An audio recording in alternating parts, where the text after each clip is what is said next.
Paediatrician అంటే చిన్నపిల్లలకు వైద్యం చేసేటువంటి డాక్టర్స్ అన్నమాట. ఈ చిన్నపిల్లలు ఏ వయసు నుంచి ఏ వయసుకి చూస్తారంటే అప్పుడే పుట్టినటువంటి నవజాత శిశువుల దగ్గర నుంచి, అదేవిధంగా టీనేజర్స్ అండ్ అడాలసెన్స్. సో 18 సంవత్సరాల దాకా ట్రీట్మెంట్ చేసే స్పెషలిస్ట్ని పీడియాట్రిషియన్స్ అంటూ ఉంటారు. సో ఈ పీడియాట్రిషియన్స్ ట్రైనింగ్ ఎట్లా ఉంటుందంటే, వాళ్ళు ఎంబీబీఎస్ పూర్తి చేసిన తర్వాత ఎగ్జామ్స్ రాయాల్సి ఉంటుంది. ఆ ఎగ్జామ్స్ రాసిన తర్వాత 3 years ట్రైనింగ్ కోర్స్ చేయాలి. అది ఎండి అవ్వచ్చు, డిఎన్బి అవ్వచ్చు, లేకపోతే టీసీహెచ్ అవ్వచ్చు. ఒక 3 years ట్రైనింగ్ పీరియడ్ అయిపోయిన తర్వాత ఎగ్జామ్స్ తీసుకోవాలి. ఆ ఎగ్జామ్స్లో పాస్ అయితే అప్పుడు వాళ్ళని పీడియాట్రిషియన్స్ అని అంటూ ఉంటారు. మీ పిల్లల డాక్టర్ దగ్గర చూపించినప్పుడు తరచూ చూడవలసినటువంటి చెక్ లిస్ట్స్ చాలా ఉంటాయి. సో అందులో ముఖ్యంగా మనం ఆలోచించుకోవాల్సింది ఏంటంటే గ్రోత్, రెండోది డెవలప్మెంట్, మూడోది ఇమ్యునైజేషన్. సో ఈ 3 విభాగాల్లో మనం అన్నీ ఆలోచించుకున్నట్టయితే ఓవరాల్గా మనం సంపూర్ణంగా చూసినట్టు అవుతుందన్నమాట. సో ఫస్ట్ మనం గ్రోత్ గురించి మాట్లాడుకున్నట్టయితే, గ్రోత్ అంటే కేవలం ఎంత బరువు పెరిగింది, పుట్టినప్పుడు ఎంత బరువు ఉంది, అది సరిపోదు. సో గ్రోత్ అంటే అటు బరువు ఉంటుంది, పొడవు ఉంటుంది, at the same time head circumference కూడా ఉంటుంది. అంటే ఓవరాల్ ఎదుగుదల బాగుందా లేదా, అది మేము గ్రోత్ చార్ట్స్ ద్వారాగా మానిటర్ చేస్తూ ఉంటాం. అంటే మొదట్లో వారం 10 రోజులు బరువు పెరగదు, ఇన్ఫ్యాక్ట్ ఒక 5 to 7% బరువు తగ్గుతుంది. తర్వాత నుండి కూడా రోజుకి 30 గ్రాముల చొప్పున బరువు పెరుగుతుంది. సో ఈ గ్రోత్ సమంగా ఉందా, ప్రీమెచ్యూర్ బేబీ గ్రోత్ వేరుంటుంది, నెలలు నిండిన పిల్లల గ్రోత్ వేరుంటుంది, నెలలు నిండినా కూడా వాళ్ళు తక్కువ బరువు ఉంటుంది యూజీఆర్ బేబీస్, వాళ్ళ గ్రోత్ పరంగా ఎలాగ ఎదుగుతున్నారు అన్నది సెపరేట్ గ్రోత్ చార్ట్స్ పెట్టుకొని, ఆ గ్రోత్ చార్ట్స్ తోటి గ్రోత్ సరిగ్గా ఉందా లేదా అని చూసుకుని, ఒకవేళ ఏదైనా ఇబ్బంది ఉంటే ముందు దానికి తగ్గ ట్రీట్మెంట్ ఇస్తే దాని ప్రాబ్లమ్స్ ముందే మనం అరికట్టవచ్చు.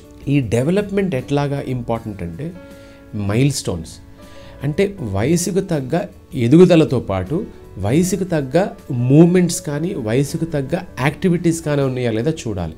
ఆ స్మైల్ తర్వాత మెడ నిలబెడతాం, ఆ మెడ నిలబెట్టిన తర్వాత టర్న్ ఓవర్ అవటం, టర్న్ ఓవర్ అయిన తర్వాత రోల్ ఓవర్ అవ్వటం, పాకటం, కూర్చోవటం, పట్టుకొని నుంచోవటం, ఇట్లాగా ఒక డెవలప్మెంట్ అన్నది చాలా ఇంపార్టెంట్. అందులో gross motor development, fine motor development, personal, social, language and cognition, ఈ 5 విభాగాల్లో కూడా చాలా వివరంగా ప్రతిదీ చూస్తూ ఉంటాం. 3 ఇంపార్టెంట్ థింగ్ ఏంటంటే వ్యాక్సినేషన్. ఈ వ్యాక్సినేషన్స్ అనేది చాలా ఆలోచనతో కూడినది. అండ్ ఈ వ్యాక్సినేషన్స్ చేయటం వలన చాలా రకాలైన జబ్బులు, ఒకప్పుడు స్మాల్ పాక్స్ అని, లేకపోతే చాలా పెద్ద పెద్ద జబ్బుల్ని పూర్తిగా అరికట్టడం జరిగింది. అది కేవలం వ్యాక్సిన్స్ వల్లనే.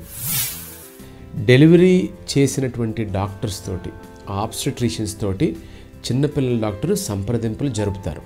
సో ప్రీమెచ్యూర్ బేబీ అయితే అది ఎందుకు ప్రీమెచ్యూర్ అయింది, బరువు ఎంత ఉంది, దాని పొడవు ఎంత ఉంది బేబీ, దానికి వేరే ప్రాబ్లమ్స్, ఆ బేబీకి వేరే ప్రాబ్లమ్స్ ఏమైనా ఉన్నాయా, ఈ ప్రాబ్లమ్స్ తల్లి యొక్క గర్భం నుంచి వచ్చినటువంటి రక్తస్రావం తగ్గటం వల్ల ఏమైనా వచ్చిందా, అంబ్లికల్ డాప్లర్ ఫ్లోస్ ఎలా ఉన్నాయి, ఆ స్కాన్ చేసినటువంటి గ్రోత్, స్కాన్ పరంగా ఉన్న గ్రోత్ ఎలా ఉంది.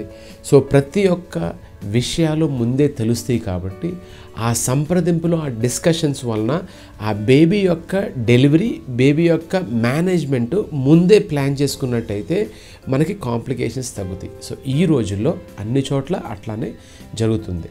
సో ఒకప్పుడైతే డెలివరీ అయిన తర్వాత అవసరం ఉంటే పిల్లల డాక్టర్ని పిలిపించేవారు. ఇప్పుడు అట్లా కాకుండా డెలివరీ టైంకే పిల్లల డాక్టర్ అక్కడ ఉంటున్నారు.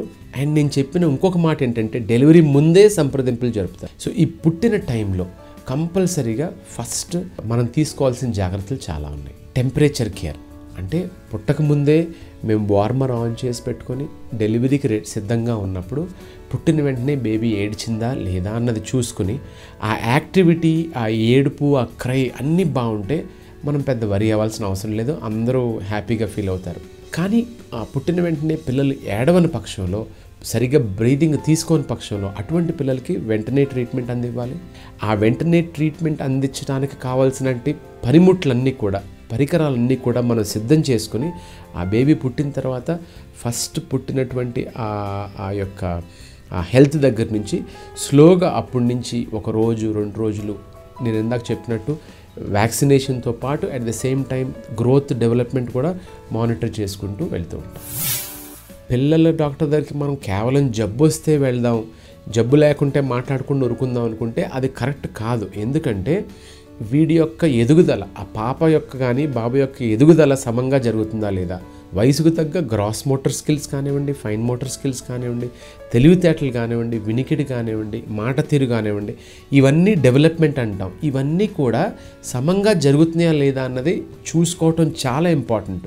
ఒకవేళ ఆ అవగాహన మీకు లేకపోయినట్టయితే మీరు పిల్లల డాక్టర్ దగ్గరికి వెళ్ళినప్పుడు ఆ ఎదుగుదల గ్రోత్తో పాటు డెవలప్మెంట్ కూడా పీడియాట్రిషియన్స్ చూస్తారు.